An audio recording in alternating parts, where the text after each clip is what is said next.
everyone, this is Mrs. Roman here. I hope you all had a fantastic weekend. And I'm going to be reading to you another book. This one is called Skippy Jon Jones in Mummy Trouble. Some of you may have heard of this one already.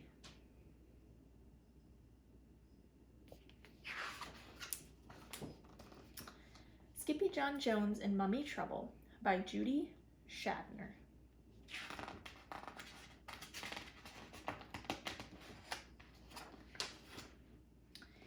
Skippy Jon Jones did his very best thinking outside of the box.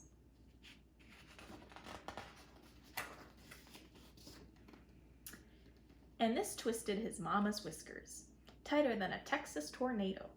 "Hey you, Mr. McBoo," said Mama. "Just what do you think you're doing?" McPoo didn't say boo. He was too busy reading. "Hey, little digger, I'm talking to you," said Mama, scooping up her boy. "A pyramid outside the litter box will never ever do." Then she saw his magazine.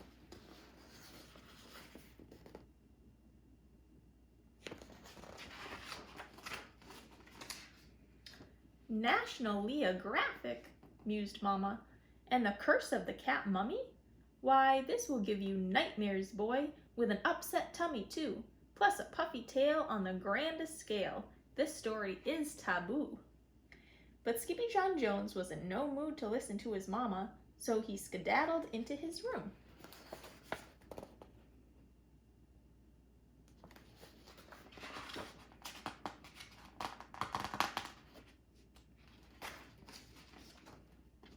He bounced once, he bounced twice, for a really good bounce on his big boy bed.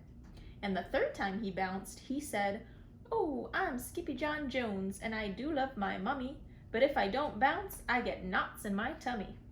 Then the kitty boy flipped over to the mirror for a look-see. "Holy smokeito!" exclaimed Skippy Jon Jones. "I know you," he said to the doggy in the mirror. "Your ears are too big for your head. Your head is too big for your body. You are not a Siamese cat." Then, using his very best Spanish accent, he added, "You are still the big Chihuahua dude, the whole enchilada." And they just might like enchiladas in Egypt, thought Skippy. So the kitty boy donned his mask and tape and began to sing in a muy soft voice. "My name is Skipito Francisco, and I'm off to see old Egyptito. My chicos insist, and I dare not resist, the chance to go meet a mamito."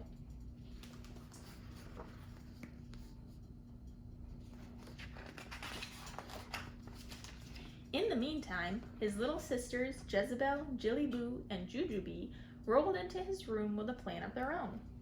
But the kitty boy was already deep inside his closet on his way to ancient Egypt.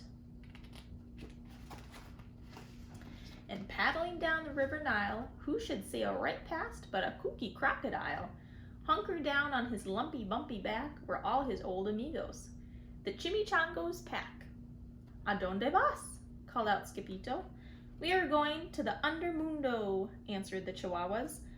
"Not to the underworld," exclaimed Skippito.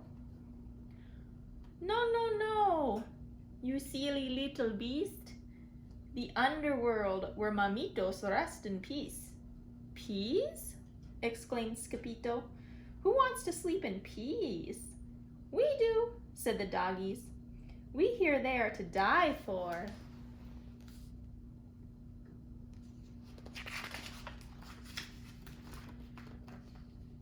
"You mean they are better than frijoles?" asked Skippito. "Sí, mucho mejor, señor," said Paquito Tito. "Vámonos," said Skippito. "What are we waiting for?" But then Don Diego, the biggest of the small ones, spoke up. "Hold your ponies, Papito. To get to the undermundo, we first have to answer the riddle of the Sphinx." "But I'm not good at riddles," said Skippito. "No problema," said Paquito Tito. "You have a muy big brain." Then they set forth from the Rio Nile to find the Sphinx. The muchachos began to sing. "Skippy, skipoo, skipito, we only have one chancherito. To pass by the Finks, so don't be a jinx. Just answer the riddle dum-dito.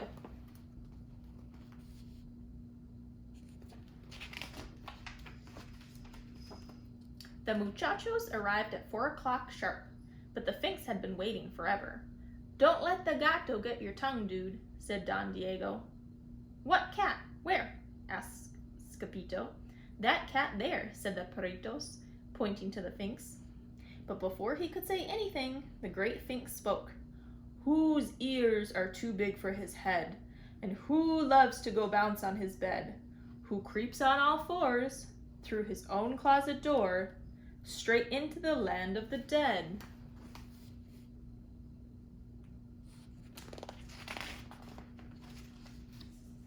Scapito knew the answer to the riddle, but he was so nervous he coughed up a little furball. You call that an answer, dude? Said Don Diego. The answer, bellowed the Finks. So with his permission, the perritos were free to pass on to the tomb of King Rootin' Tootin' Kitten Kabootin.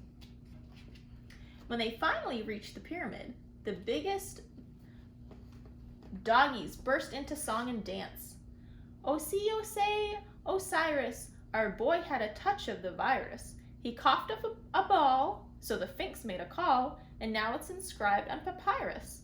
But when Scapito saw how dark it looked in the pyramid, he began to feel queasy. My tummy hurts, he groaned, and my tail is getting puffy too.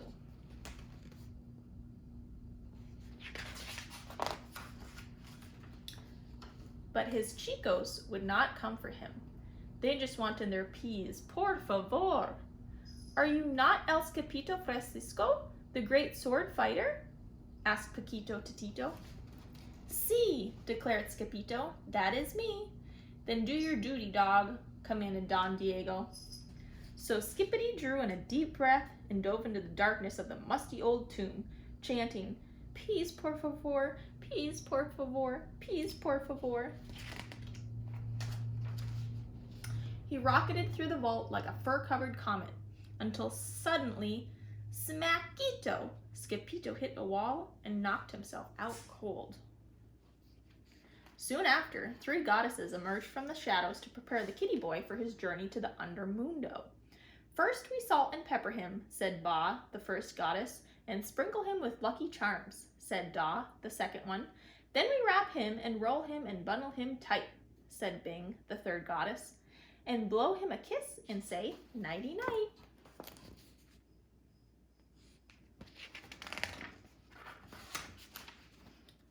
Then the trio rolled and wrapped Cat down the ramp into the king's burial chamber. Across the room stood the 4,000-year-old sarcophagus of King Rootin' Tootin' Kitten Kabootin.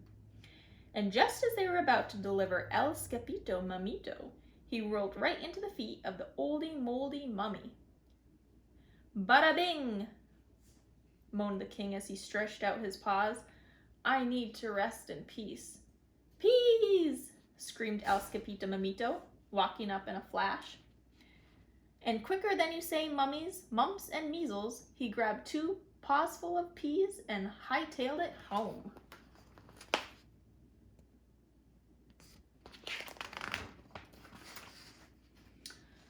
When Los Chimichangos saw El Scapito Mamito came rolling out of the pyramid, they went into a real tailspin.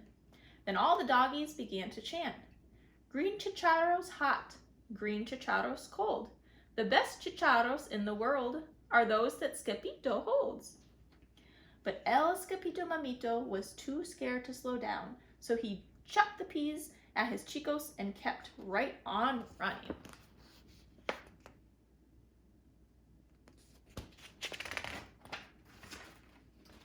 Straight into the arms of his mummy. What's the matter, Fuzzy Bug? Asked Mama June Bug Jones. Skippy Jon Jones looked back over his shoulder to see if the 3 spirits were still chasing him. Bada bing, he wailed, dropping the last of his peas. Then 3 giggling goddesses raced into the room after Skippy Jon Jones with their puppets and a roll of toilet paper. We're going to wrap you and roll you and bundle you tight, they sang, and check you for cooties, then kiss you good night. That night, Skippy Jon Jones was bouncing on his big boy bed. No mummies in my closet, no mummies in my bed, no mummies in my bookcase, no mummies in my head. Just before he closed his eyes, the kitty boy checked his room one more time for mummies. The only one he saw was his own. I love you, Mummy, said Skippy Jon Jones. I love you too, Bunny Boots, said Mama Junebug. Now go to sleep, por favor. Bye, guys.